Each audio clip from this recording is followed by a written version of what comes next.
بسم اللہ الرحمن الرحیم الحمدللہ والصلاة والسلام علی رسول اللہ وعلی آلہ واصحابہ اجمعین رب اشرح لی صدری ویسر لی امری واحلل عقدۃ من لسانی یفقہوا قولی السلام علیکم ورحمۃ اللہ وبرکاتہ۔ دل سے جو بات نکلتی ہے اثر رکھتی ہے، پر نہیں طاقت پرواز مگر رکھتی ہے۔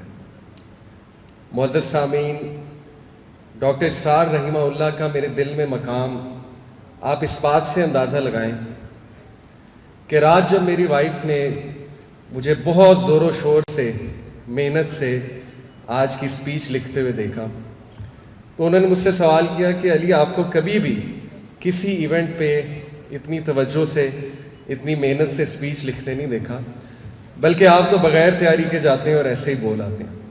اب پتہ نہیں یہ تعریف تھی یا کچھ اور، لیکن اینی وے میں نے انہیں کہا کہ بات اصل میں یہ ہے کہ کل جس ایونٹ پہ مجھے دعوت دی گئی ہے وہ میری زندگی کا ایک بہت بہت اہم ایونٹ ہے، اور میں سمجھتا ہوں کہ میری زندگی کی one of the most important speeches میں سے ہے۔ تو اس لیے میں نہیں چاہتا تھا کہ میں کوئی بھی بات یہاں پر آ کے رینڈم کروں، خصوصاً جو شخصیات اس وقت میرے سامنے ہیں۔ میں نروس بھی بہت ہوں ٹو بی آنیسٹ، اور ماشاءاللہ آپ لوگ میرے سامنے موجود ہیں، تو آج کی سپیچ انشاءاللہ میں دیکھ کے کروں گا۔ بڑی ہی عجیب بات ہے، بڑی ہی عجیب بات ہے کہ ایک انسان سے آپ کی ملاقات صرف ایک مصافحے کی حد تک ہو، اور وہ انسان آپ کی زندگی میں اتنا امپیکٹ لائے کہ آپ اپنا ویل سیٹلڈ اور پسندیدہ کیریئر چھوڑ کے دین کے داعی بن جائیں۔ معزز سامعین، یہ بات ہے 2007 کی، جب میں جی آئی کے میں سیکنڈ ایئر کا اسٹوڈنٹ تھا، اور یہ وہ سال ہے جب میری شعوری پیدائش ہوئی تھی اور میں نے دین کو سیریس لینا شروع کیا۔ ایک دن میرا ایک دوست جس کا تعلق پشاور سے تھا اور اسے پتہ لگا کہ دین میں میرا انٹرسٹ بلڈ ہو رہا ہے، تو اس نے مجھ سے کہا کہ علی بھائی، آپ نے ڈاکٹر اسرار کو کبھی سنا ہے؟ آپ اندازہ لگائیں میں دین سے کتنا دور تھا کہ میں نے ڈاکٹر صاحب کو نہیں سنا ہوا تھا۔ تو میں نے کہا کہ نہیں، میں نے ان کو کبھی نہیں سنا، کیا کرتے ہیں وہ، کیا بات کرتے ہیں؟ اس نے کہا اچھا چلیں ٹھیک ہے، میں آپ کو ان کے کچھ آڈیو لیکچرز دیتا ہوں۔ تو اس دوست نے مجھے ان کے کچھ جمعے کے خطبات کے آڈیو لیکچرز دیے۔ اس کے پاس بڑی کلیکشن تھی، تنظیم سے تعلق تھا ان دوست کا، اور بیان القرآن سے انٹروڈیوس کرایا انہوں نے مجھے، اور مختلف لیکچرز فتنہ دجال کے اوپر، ازمز اینڈ سکزمز کے اوپر۔ بس پھر وہ دن اور آج کا دن جب میں نے ڈاکٹر اسرار صاحب کو سننا شروع کیا تو میرے سامنے اسلام کی ایک ٹوٹلی نیو ڈائمنشن کھلی، اور وہ تھی اسلام ایز اے دین۔ یقین کریں کہ مجھ جیسے پتہ نہیں کتنے نوجوان ہیں، ہزاروں نوجوان ہیں جن کو صحیح اسلام کی پہچان ڈاکٹر اسرار رحمہ اللہ نے کروائی۔ مجھے ابھی تک یاد ہے کہ ڈاکٹر صاحب نے میرے دل میں کچھ یوں جگہ بنائی کہ بس میرے کانوں میں میرے MP3 پلیئر کے ایئر فونز ہوتے تھے، اور اس پہ ڈاکٹر اسرار رحمہ اللہ کا بیان القرآن پلے ہو رہا ہوتا۔ میرے شہر سے یونیورسٹی کا راستہ 6-7 گھنٹے تھا، فیصل آباد ٹو جی آئی کے، تو سارا راستہ الحمدللہ میں بیان القرآن سنتا جاتا تھا، اور اس طرح جو اگلے 3 سال یونیورسٹی کے تھے میں نے بیان القرآن سنا 3 سال میں۔ میرے دائی بننے میں سنگل ہینڈڈلی ڈاکٹر صاحب کا بہت بڑا کردار ہے۔ مجھے ابھی تک یاد ہے کہ میں نے ڈاکٹر ذاکر نائک حفظہ اللہ کا انٹرویو سنا، جس میں انہوں نے ڈاکٹر صاحب کا تذکرہ کیا کہ ڈاکٹر اسرار رحمہ اللہ نے انہیں نصیحت کی، ایڈوائس کی کہ بیٹا اگر آپ دین کا کام ٹھوس انداز سے کرنا چاہتے ہیں تو آپ کو فل ٹائم دائی بننا پڑے گا۔ اور پھر 2011 میں آئل اینڈ گیس فیلڈ میں فیلڈ انجینئر تھا UAE میں، رویس میں، تو میں نے آخرکار فیصلہ کیا کہ انشاءاللہ میں اپنے آپ کو دین کی خدمت کے لیے ڈیڈیکیٹ کروں گا اور فل ٹائم دائی بنوں گا۔ معزز سامعین، میری زندگی میں ڈاکٹر اسرار رحمہ اللہ کا امپیکٹ کا اندازہ آپ یہاں سے لگائیں کہ کچھ سال پہلے میں ایک بہت ہی پرسنل ایشو تھا، اس کی وجہ سے بہت ڈپریشن میں چلا گیا، اور ایسے فیزز ہر ایک پہ آتے ہیں۔ آپ یقین کیجئے کہ اس فیز میں سنگل ہینڈڈلی مجھے نکالنے والے ڈاکٹر اسرار رحمہ اللہ کے کلپس ہیں، اور یہ بات میں مروتاً اس لیے نہیں کہہ رہا کہ آج میری اسپیچ تھی یا میں ایگزیجریٹ نہیں کر رہا، بلکہ یہ بالکل حقیقت ہے. اور الحمدللہ آج لوگ مجھے کہتے ہیں کہ علی بھائی آپ کے کلپس نے ہمیں ڈپریشن سے نکلنے میں بہت مدد کی. تو مجھے اس بات پہ فخر ہے کہ میں ڈاکٹر اسرار رحمہ اللہ کا صدقہ جاری ہوں. ڈاکٹر اسرار رحمہ اللہ کو اللہ نے پبلک سپیکنگ کی تو کوالٹی دی تھی، لیکن میں آج آپ کو ایسی کوالٹی بتاتا ہوں جو میں نے پرسنلی بہت فیل کی. اور بلکہ ہمارا جو حلقہ احباب ہے، ہمارے جو دوست ہیں، اکثر ہم اس کوالٹی پہ بہت بات کرتے ہیں. بلکہ ہمارے جو ریمائنڈر سیشنز ہوتے ہیں یوتھ کلب کے، جس میں ہم تزکیہ سیشنز کرتے ہیں، اسپیکرز کو نصیحتیں کرتے ہیں، اپنے آپ کو بھی، اس میں خاص ہم یہ مثال کوٹ کرتے ہیں، کوالٹی کوٹ کرتے ہیں. اور وہ کوالٹی تھی کہ ڈاکٹر اسرار رحمہ اللہ کی آواز سیدھا دل میں گھر کر جاتی تھی، اور یہ ان کے خلوص نیت کی وجہ سے تھا. دیکھیے میں نے شروع میں جو شعر پڑھا وہ انہی کو ڈیڈیکیٹ کرنے کے لیے پڑھا تھا کہ دل سے جو بات نکلتی ہے اثر رکھتی ہے، پر نہیں طاقت پرواز مگر رکھتی ہے.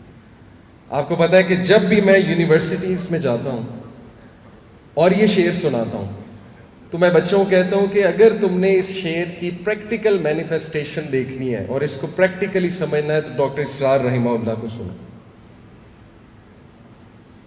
اکثر ہم دوست یہ بات کر رہے ہوتے ہیں، بلکہ میں آپ کو ایک واقعہ سنا دیتا ہوں. 2019 میں ہم ایک سفر کر رہے تھے، اور سفر کے دوران میرے دوست نے گاڑی میں ایک کلپ پلے کیا ڈاکٹر اسرار رحمہ اللہ کا. اور یقین کریں ڈاکٹر صاحب اس میں ایک حدیث سنا رہے تھے. حدیث تھی کہ اگر تم صبح اٹھو اور تمہارے پاس 3 چیزیں، تمہارے پاس صحت ہے، تمہارے پاس سیکیورٹی ہے یعنی خانہ جنگی نہیں ہے، اور تمہارے پاس اس دن کا رزق ہے، تو یہ ایسے کہ جیسے تم پوری دنیا کے بادشاہ. آپ یقین کریں میں نے اپنے دوستوں کو کہا کہ واللہ خدا کی قسم پتہ نہیں کتنی بار یہ حدیث سنی، لیکن جو اثر اس حدیث کا ڈاکٹر صاحب کی زبان سے سن کے ہوا ہے وہ اثر آج تک نہیں ہوا. اور بے شک زبانوں میں تاثیر اللہ رب العالمین کی طرف سے. میں نے ڈاکٹر صاحب سے کیا سیکھا؟ نمبر 1 عقیدہ، کریڈ، ٹھوس عقیدہ جو آج تک مجھے قائم رکھے ہوئے ہے، جو آج تک الحمدللہ مجھے موٹیویٹڈ رکھے ہوئے ہیں. اور جیسا کہ وہ آیت سورہ ابراہیم کی الم تر کیف ضرب اللہ مثلا کلمۃ طیبۃ کشجرۃ طیبۃ اصلھا ثابت وفرعھا فی السماء، کہ اللہ نے مثال دی اس شجر کی، اس پاک شجر کی کہ جس کی جڑیں بہت مضبوط ہیں اور جس کی شاخیں آسمانوں کی بلندیوں کو چھو رہی ہیں. تو میں یہ سمجھتا ہوں کہ یہ عقیدہ مجھے سکھانے والے ڈاکٹر اسرار رحمہ اللہ. پھر لو فار قرآن، اللہ اکبر. مجھے ابھی تک یاد ہے کہ جب میں نے قرآن پڑھنا شروع کیا 2007 میں، تو ڈاکٹر صاحب کا ایک کلپ میرے سامنے سے گزرا جس میں وہ نصیحت کر رہے تھے کہ جب بھی تم قرآن پڑھو تو یہ دعا پڑھ لیا کرو. وہ اصل میں غم کی دعا ہے. اللہم انی عبدک ابن امتک ناصیتی بیدک ماض فی حکمک، لمبی دعا ہے. اور اس میں الفاظ یہ آتے ہیں کہ اللہ قرآن کو میرے دل کی بہار بنا دے، قرآن کو میرے سینے کا نور بنا دے، قرآن کو میرے غم کی دعا بنا دے، دوا بنا دے. تو یقین کیجئے کہ میں نے ڈیلی یہ دعا کرنا شروع کر دی ڈاکٹر صاحب کا کلپ سن کے. اور الحمدللہ مجھے فخر ہے اس بات پہ کہ قرآن مجید میری زندگی میں ایک کمپینین بن گیا. اور آج جب بھی میں قرآن پڑھاتا ہوں تو ڈاکٹر صاحب کے لیے دل سے دعا نکلتی ہے. اور الحمدللہ لوگ یہ فیڈ بیک دیتے ہیں کہ اللہ سبحانہ و تعالیٰ نے آپ کو بہت آسان انداز میں قرآن سمجھانے کا ایک وہ فن دیا ہے، جو کہ میں سمجھتا ہوں اللہ رب العالمین کی طرف سے، اور اس دعا کا نتیجہ ہے کہ ڈاکٹر اسرار رحمہ اللہ سے میں نے سیکھی. 3rd، اسلام ایز اے دین، جو میں آپ کو پہلے بھی بتا چکا. دیکھیے نوجوان طبقہ آج یونیورسٹیز میں ہمارا جانا ہوتا ہے. الحمدللہ پچھلے 10 سال میں شاید میں 500+ یونیورسٹیز کو وزٹ کر چکا ہوں پاکستان میں، بلکہ 500 شاید زیادہ، 200+. اور میں آپ کو حتمی یہ بات کہہ رہا ہوں کہ ہمارا جو پڑھا لکھا نوجوان طبقہ ہے اس کے مائنڈ میں یہ کلیئر نہیں ہے کہ اسلام ایک دین ہے. ان کے مائنڈ میں طرح طرح کی مسکنسیپشنز ہیں دین کے حوالے سے. تو یہ بہت بڑی خدمت ہے ڈاکٹر اسرار صاحب کی، اور یوتھ کلب کے تمام سپیکرز ماشاءاللہ ان سے اسی وجہ سے انسپائرڈ ہیں. اگلی چیز جو میں نے ان سے سیکھی، علامہ محمد اقبال کی شاعری کی روح، اور مجھ میں جو شوق پیدا ہوا علامہ محمد اقبال کی شاعری کو سمجھنے میں. And then lastly very important, awareness about modern فتناز، اسپیشلی فتنہ دجال. میرے جو دعوت کا مرکز ہے آپ لوگوں نے دیکھا ہوگا کہ وہ انہی موضوعات پہ گھومتا ہے الحمدللہ.